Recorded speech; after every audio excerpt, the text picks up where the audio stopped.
are listening to Real Estate Insiders Radio, featuring successful real estate insiders, influencers, and trendsetters sharing proven tips and strategies to help you navigate the complex world of real estate right now. Hello, everyone. Welcome to today's show. I'm your host, Felecia Phillips Curtis. Today's show is sponsored by Prosperature.com, your go-to partner for real estate investment solutions. Connect at Prosperature.com today, and you too will prosper when you buy or sell investment property. Prosperature.com, where real estate investments produce cash, clarity, and calm. Call 800-5-SOUTH-1. It's your time to prosper. Today's show is an exciting one. We have with us today Marco Santarelli. Marco is an investor in real estate. He is an author and founder of Norada Real Estate Investments. He's a nationwide provider of turnkey cash flow rental properties. Since 2004, Marco and his staff have helped over 1,000 real estate investors create wealth and cash flow through real estate. He's also the host of his own podcast, Passive Real Estate Investing. Welcome to the show, Marco. Hey, Felecia. Thank you for inviting me on. It's been great being here. It is a pleasure. It is a real pleasure to have you with us today. Now, tell me, let's spend some time talking about what you do as a real estate insider. And I'm hoping that with this opportunity to connect with you, you can share with our audience some valuable insider information about what you do providing those turnkey properties.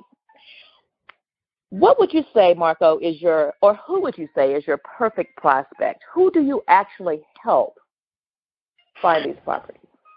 Well, virtually anyone is a prospective client of ours, and the reason I say that is because there's a lot of people out there who want to be financially free, and that right there is the type of person we love to work with, because regardless of where you're starting, whether you're starting from zero, meaning you have no properties or no portfolio yet, or you're a seasoned real estate investor, everybody has, or I assume they have, a real estate goal, an income goal. They want to get out of that quote-unquote rat race and become financially independent.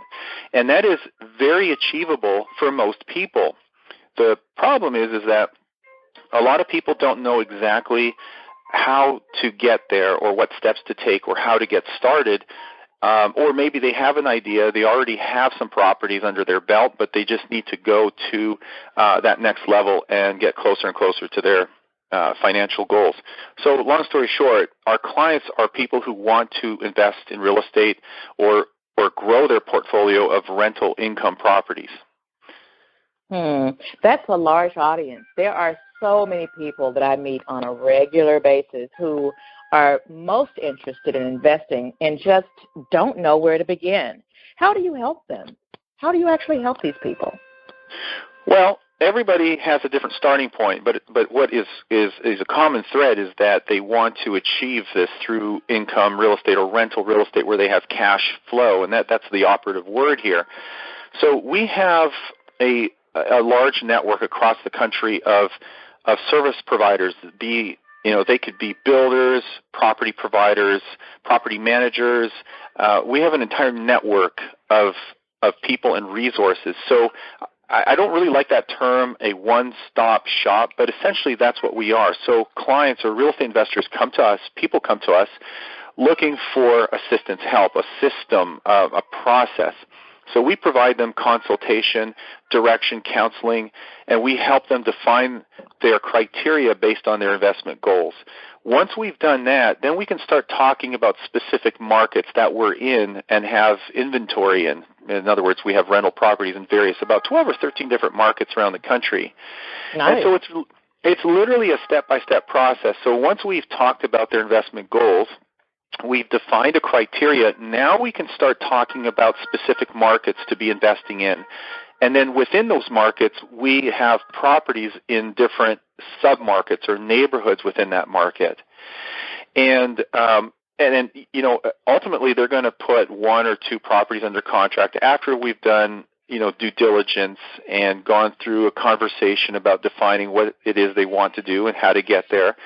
So we provide that education and guidance all around, their ultimate goal of what they're trying to achieve.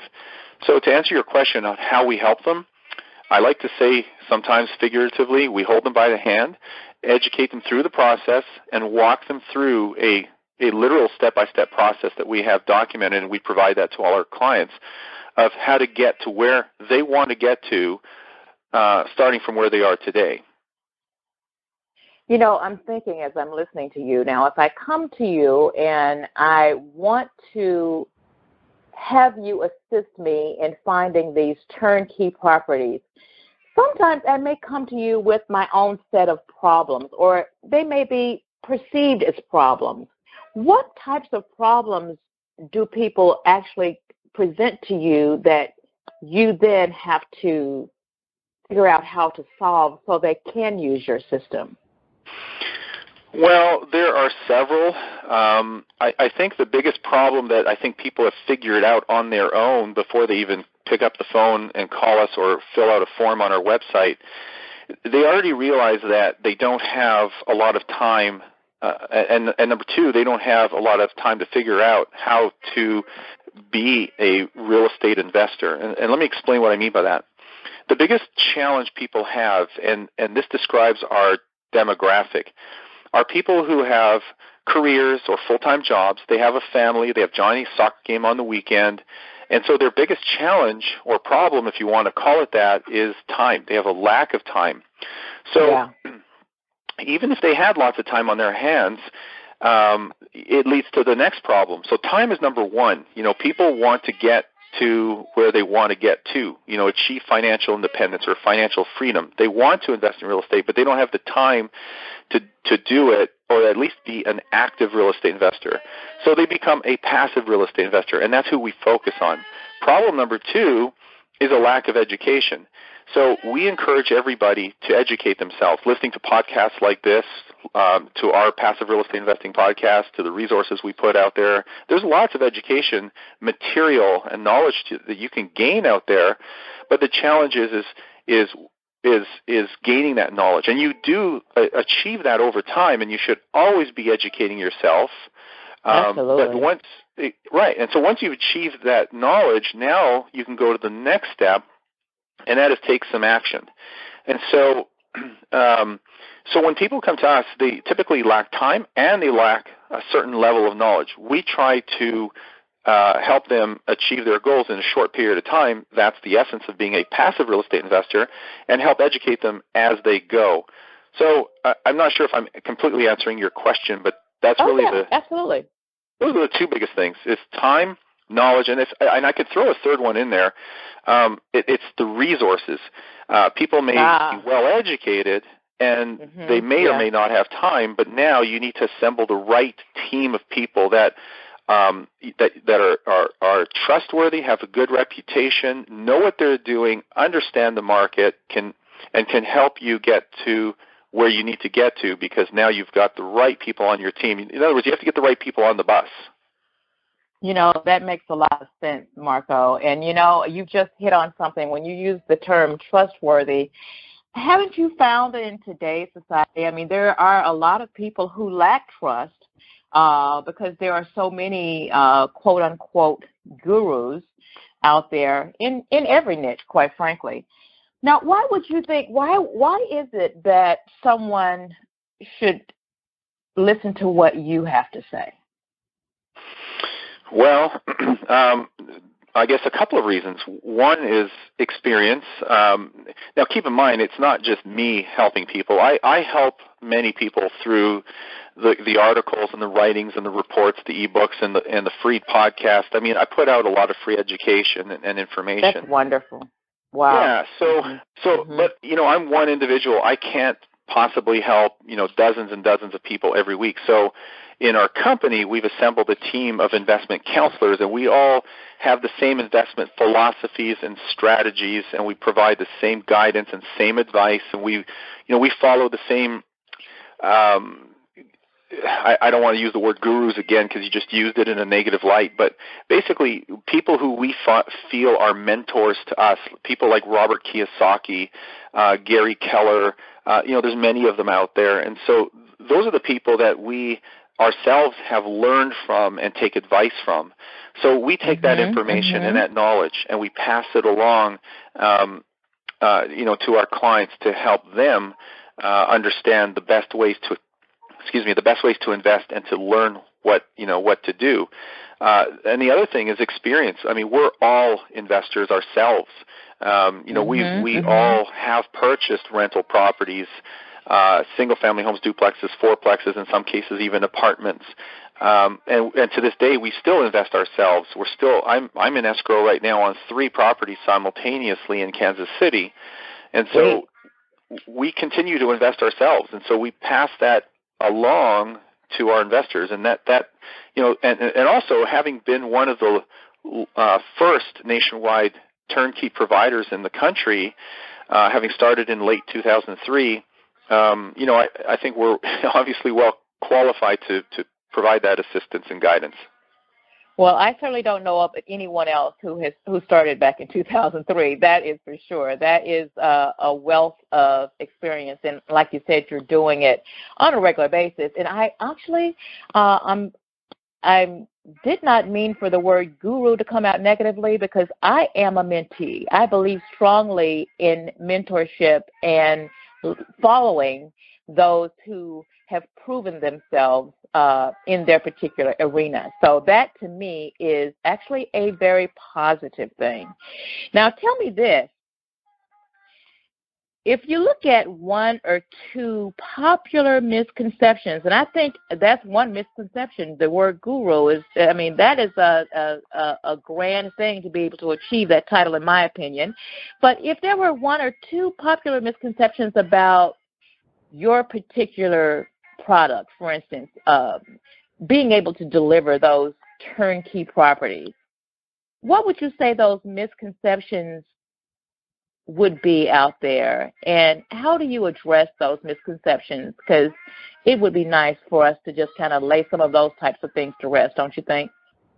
Yeah, I agree. I think the myths and misconceptions out there, fortunately there's not many of them, and often when there are, they're relatively small. But I think the first thing that needs to be defined here is what is a turnkey rental property, and this is kind of a misunderstanding or misconception out there.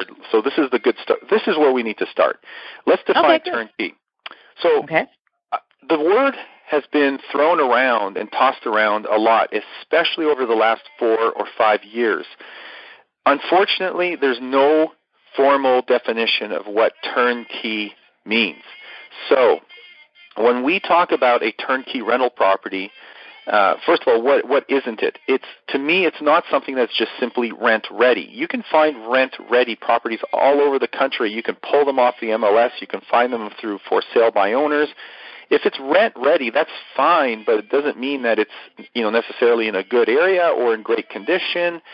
I don't personally define that as being turnkey. So what we define turnkey as is this. It's kind of raising the bar well above just a simple rentable property. So for us, a turnkey rental property is a property that is in a good market.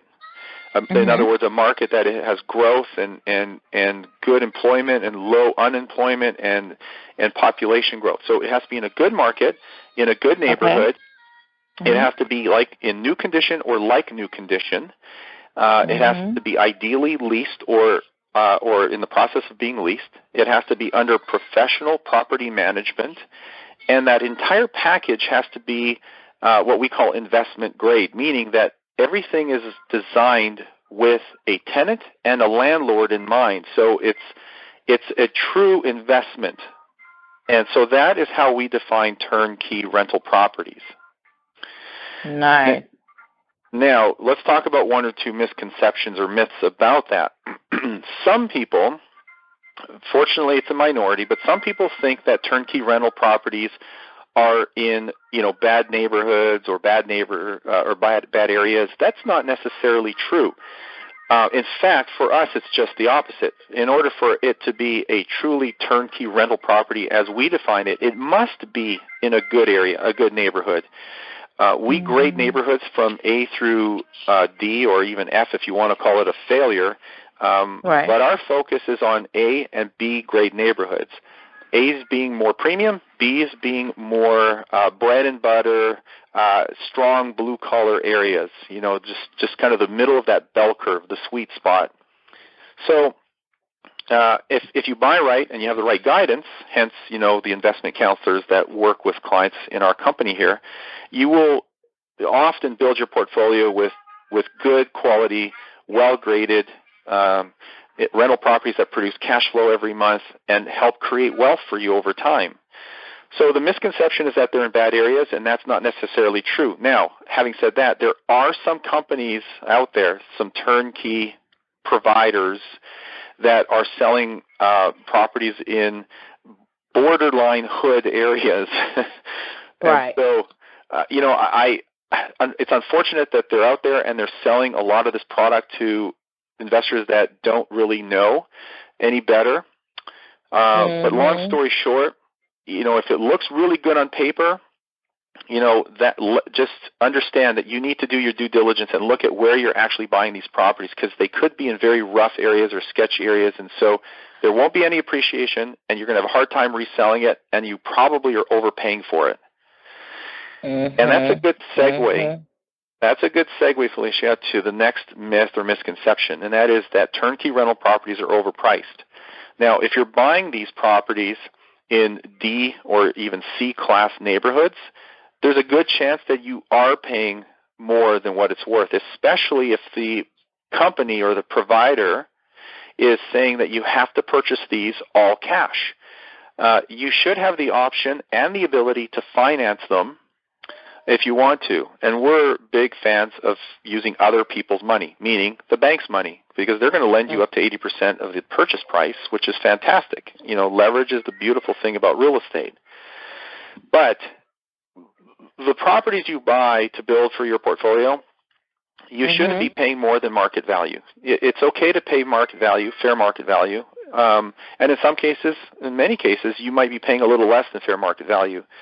But a good company, a true turnkey provider, will not be charging you more than the fair market value. So they shouldn't be overpriced. If anything, they should be underpriced, but often you're going to be at or near the fair market value of that property.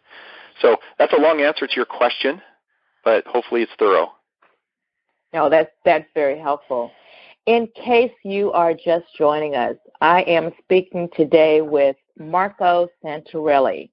Marco, again, he's an investor and has been in the business of specializing in providing turnkey properties since 2004, which is a very long time for someone to have basically capitalized or become an extreme expert in this particular niche. I started investing in 2003, but have done a number of different types of investments, and to specialize in one for that period of time is stellar. So high five on thank you. Reaching your insider status in that particular arena. And this is a very interesting conversation for me, because I'm actually looking for something turnkey for my daughter right now. Do you do business in the Atlanta market? Yeah, actually Atlanta, the metro area of Atlanta has been a perennial market for us. We probably entered that market somewhere around 2007-ish, and so we've been there for probably close to 10 years. The thing with Atlanta is it's such a large metropolitan area, and one of the largest in the country, that there's just so many sub-markets that do make sense, whether it's Decatur or Stone Mountain or whatnot. So, yes, we find a lot of great rental properties in good, solid areas that are, in the $100,000 to $120,000 range, sometimes less, that rent well, yeah. And the reason why I mentioned that is because one of the things that we have been concerned about is one of those myths we were thinking that a turnkey property would be overpriced, to be honest with you. So this interview could not be more timely, and it's helpful to me as well as my audience, I'm sure.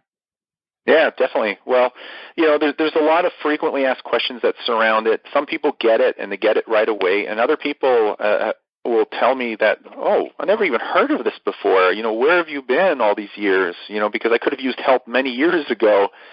Absolutely.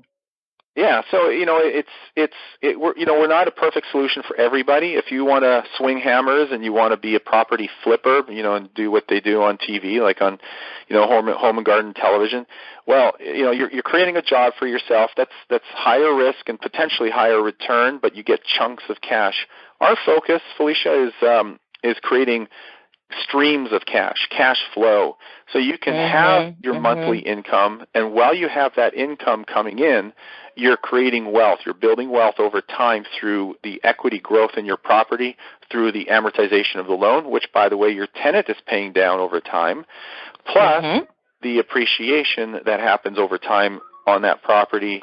And if you invest right, if you buy prudent property, and you do it right from the get-go, you will have both cash flow as well as equity growth over time, plus you have the tax benefits, which are the greatest on rental property, better than any other asset class. And you're helping basically provide property, investment property. If I don't have a lot of time to look and become expert on it, in a good market, a good neighborhood, in good condition, with basically it's prepared to be rented or leased with property management in place, or at least you're aware of the property managers who can come in and provide that service. Yes, and everything that we have on all the properties on our website and all the properties that are acquired through us, through our network, they are under professional property management. Now, that doesn't mean you can't use any management company you choose. You can change it any time. It's your property.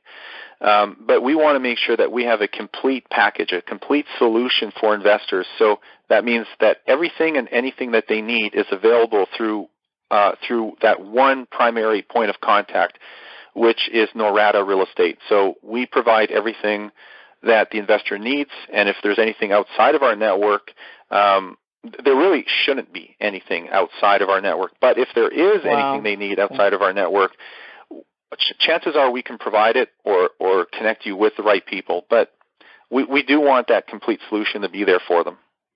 That's excellent. Now, you've got to tell me, is there any reason that people have provided you that basically explains why they would not do business with you if they don't have a lot of time and they're not experts in this arena? What do you think is the main reason that a person you can help the most decides not to buy from you or use your service?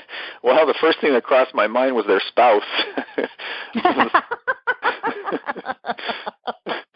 Sometimes they get talked out of it. They know it's the right decision, and they're not fighting the decision, or they're not fighting with us. They're fighting with their spouse in moving forward.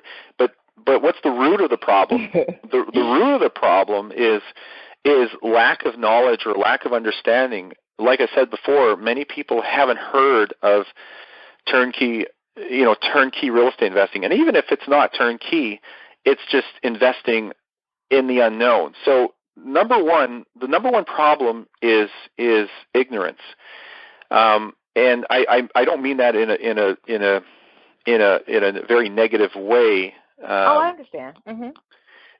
So I have a saying. I ask to complete the sentence. Ignorance is, and then what do you think most people would say to ignorance is? I don't know what most people say, but I would say lack of knowledge.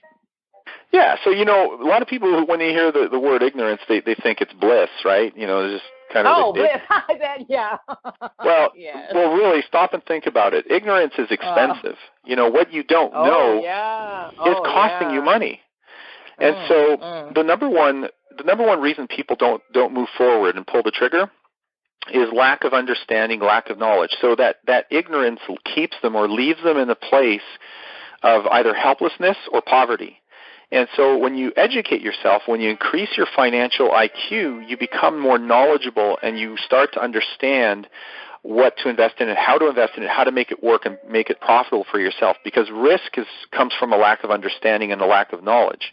The more you know, the less risky things become because you become more expert in them. So one reason people don't do business with us, at least initially, is they don't understand enough for them to be comfortable to move forward. Once they get past that, now they start investing, whether on their own or with us. So that's number one. Number two is actually fear. Fear holds a lot of people back. It's one of the worst things for people in order to move forward. So when they have a fear of investing out of state, or investing in real estate first of all, but investing in real estate out of state or out of their local area, it's foreign to them. A lot of people seem to think that they need to invest in their own backyard, that they have to actually invest within a 1 hour or 2 hour radius of where they live because that's what the gurus teach. Well, the reality is that's bad advice, because unless you live in a market where you can actually find good rental property, good investment opportunities, then you don't have a choice but to look at a state. That's as silly as saying this. If you wanted to, I'm not a fan of the stock market, but if you wanted to invest in stocks, right, or other paper assets from Wall Street, it's like saying, well, I have to live in New York in order to be able to invest in a particular company. Or if I want to invest in Coca-Cola, I have to live in Atlanta because the Coca-Cola headquarters are located in Atlanta. Well, that's just silly. Why can't you invest in Coke if it's a good investment and live in California? So you got to take the geography piece out of it and realize that you should invest where the numbers make sense, where the investment makes sense. Yeah, because it really is a numbers game, like it or not. It is. It is. The numbers need to make sense. You need to have a rate of return. You need to have cash flow, and then even the numbers related to the market have to make sense too. Do you have positive growth, negative growth? Right. Do you have job growth, or are people moving out in droves because they're going south or somewhere else to find jobs? So when you start to look at the facts, you start to look at the numbers, those start to drive your decisions, and that's when you know whether something is a good investment or not, or a good opportunity or a good deal or not. And so you have to be objective, not emotional. And people who drive their decisions with emotions tend to make either poor decisions or no decisions at all. Well, one of the things I know that I've heard from at least one client is being concerned about not buying right, not buying low enough so that if 2007, 2008 market crash occurs again, they'd be able to sell a property even in the worst of times if they needed to. Do you hear that ever? Yes, but keep something in mind. People who are focused on the either the appreciation or the equity in the property first and foremost, and really not putting emphasis on all the other dimensions or aspects of real estate are being very myopic and short-sighted. And I call them gamblers or speculators. So people who invest in coastal markets, or people who are looking at the potential appreciation or the growth in that property value, are chasing after appreciation. And that's a bad thing because it makes you a trader, not an investor. And there's a huge difference, because you're speculating and you're hoping that the property values continue to go up, thinking that your return is the equity in the property, not the cash flow that you get every month and every year. So for us, the cash flow comes first. Cash flow is king, and you let that drive your decisions. And here's why. First of all, we're not in cyclical markets. We're in very boring linear markets that don't fluctuate up and down tremendously. So should there be, real estate moves in cycles, the economy moves in cycles. So if you're in a recession or you're in a downturn, your property values are not going to go down that much, nor will they go up a lot. They just kind of they kind of just ebb and flow very mildly, and over time it's a general up direction. But it's a very smooth curve up and down. It's not like a roller coaster like you see in California or Florida or in Phoenix and Las Vegas. Mm-hmm. So that's the first thing. So the main point here is that the cash flow is the glue that keeps your deal together. So if there is a downturn or a recession, or you have another 2008 happen all over again, if you're in good neighborhoods where there's always going to be strong rental demand and that property mm-hmm. cash flows, then guess what? Mm-hmm. You can weather that storm and be able to cover your expenses and still have cash flow every month, regardless of what the economy is doing. So this is the importance of buying right from the get-go and having positive cash flow, because it weathers through the ups and downs of any kind of cycle, whether it be a market, real estate, or global economic cycle. That makes sense. Now, I'm going to ask you just a couple of things that I think, with your responses, could be very instrumental in helping people who are just getting started in investing. One of the things I'm curious about is, if there was one thing that you wish someone had told you, Marco, before you purchased your very first property, if you could think on it, what advice would you say that, gosh, I wish I'd known this prior to my very first purchase? There's probably a lot of things I could tell you. Yeah, that's probably a book, right? It's a book, no question about that. Yeah. Here's a couple of things. I'll give you kind of some bullet points. First of all,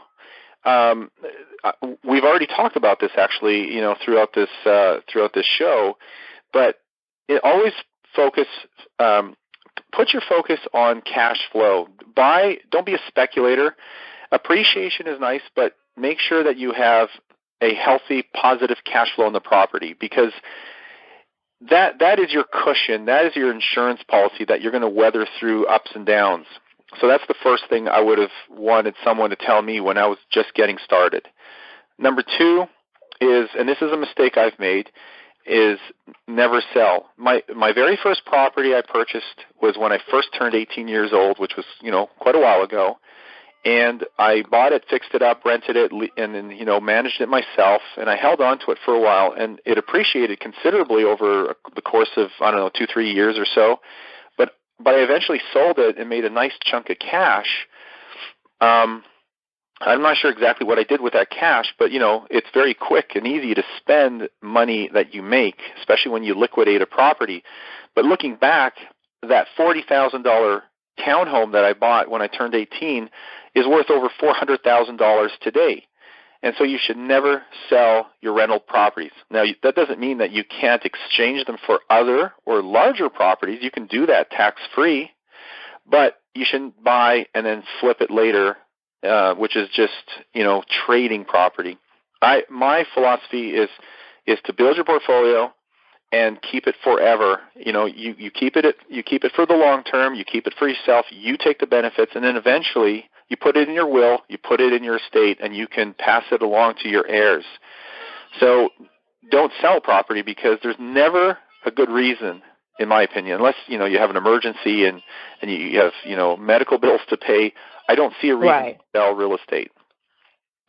So buy for cash flow, never sell. Those are two big things. I wish I was told right from the beginning. Those are I would say two main things. And of course, everything we've talked about in this show would be additional advice, like buy in the right areas and buy in the right condition and do your due diligence and your inspections and all that stuff. And if you don't have the time and to really learn these things, it is extremely important to go to someone like yourself for guidance. I believe in that strongly. And knowledge is power, saves you money, saves you time, and gives you peace, in my opinion. Now, when you reflect over your career, Marco, thinking back, what would you say is the most rewarding experience you've had doing what you do right now in real estate? Can you think of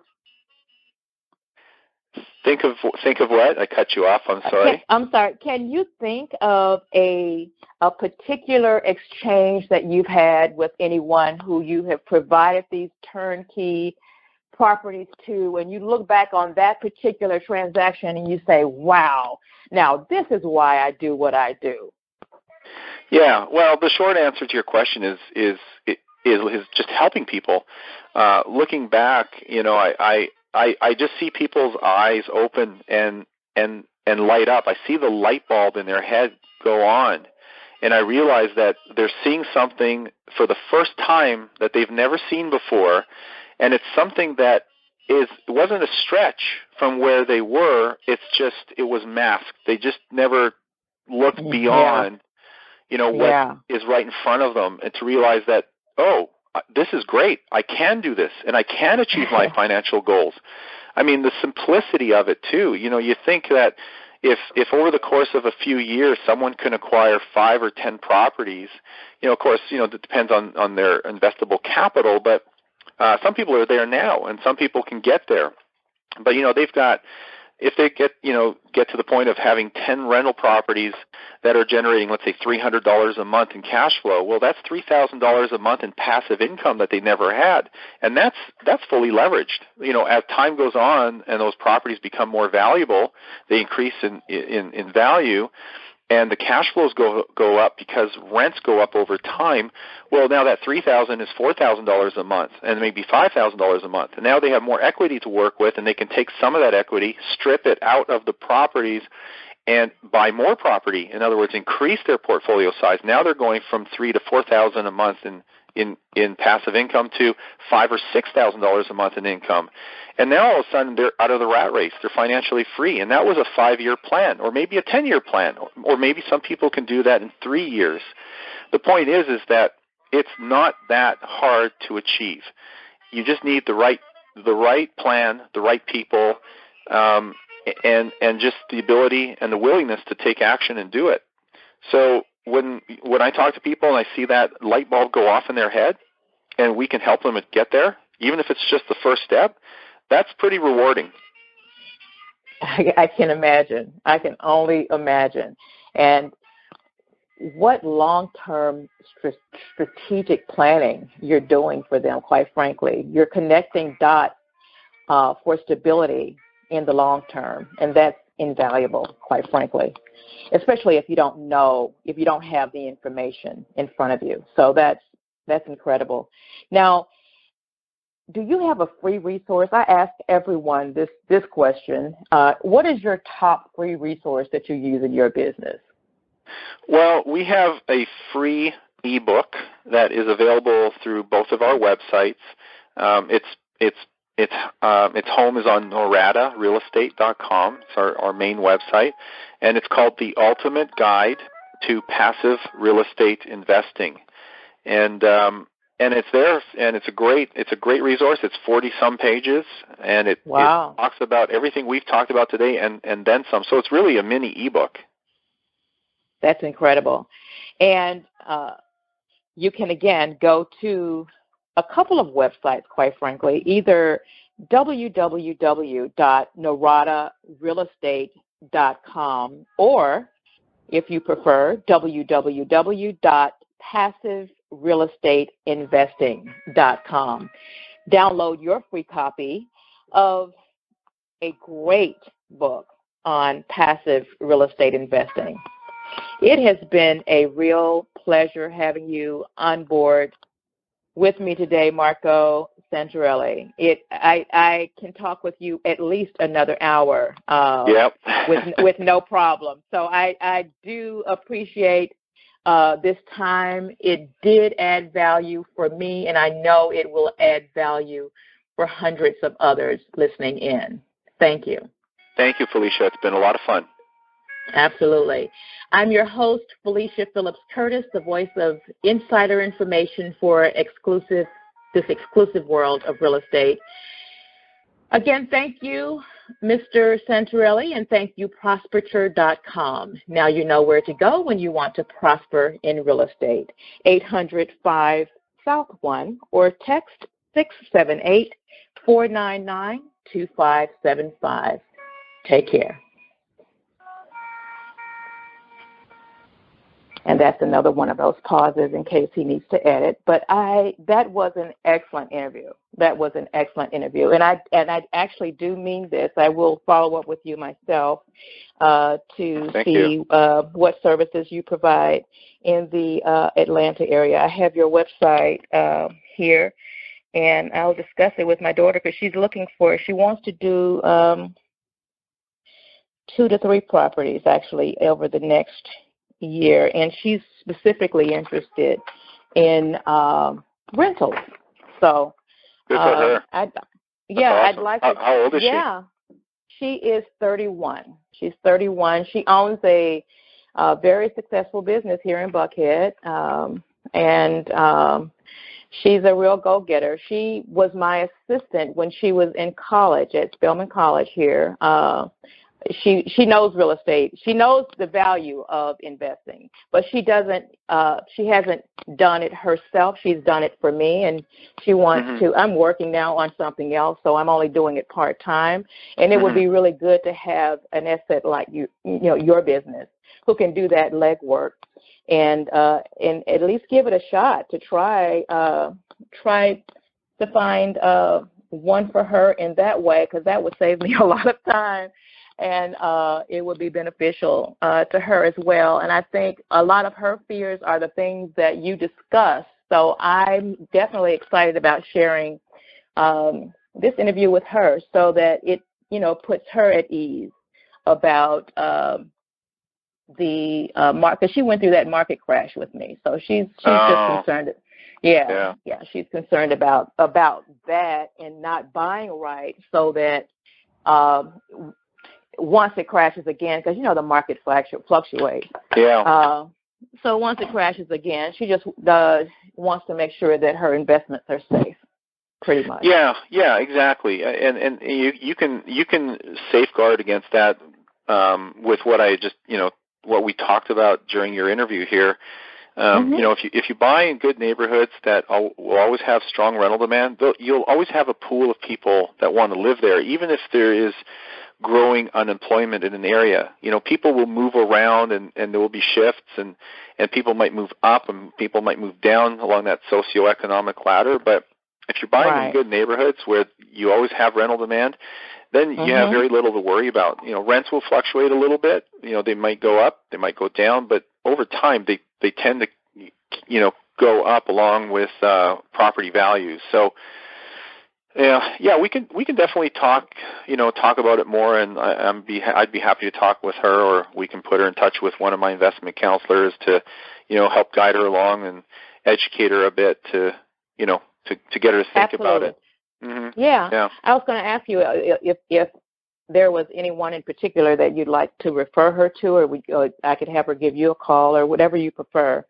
Either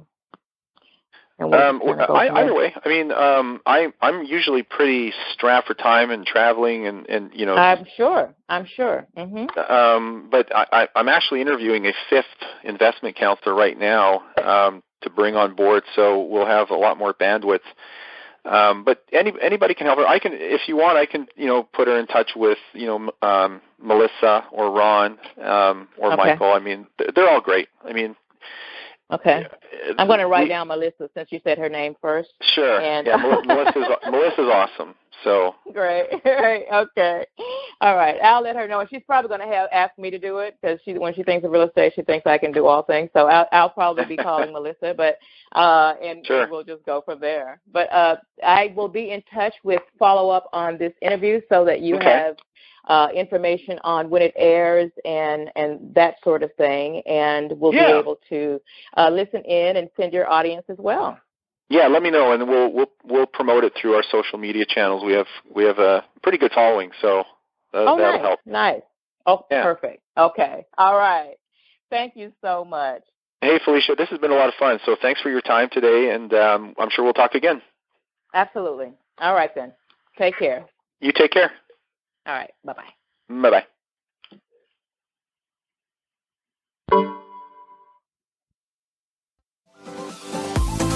This has been another episode of Real Estate Insiders Radio. To hear all episodes featuring our handpicked real estate insiders, visit us online at realestateinsidersradio.com.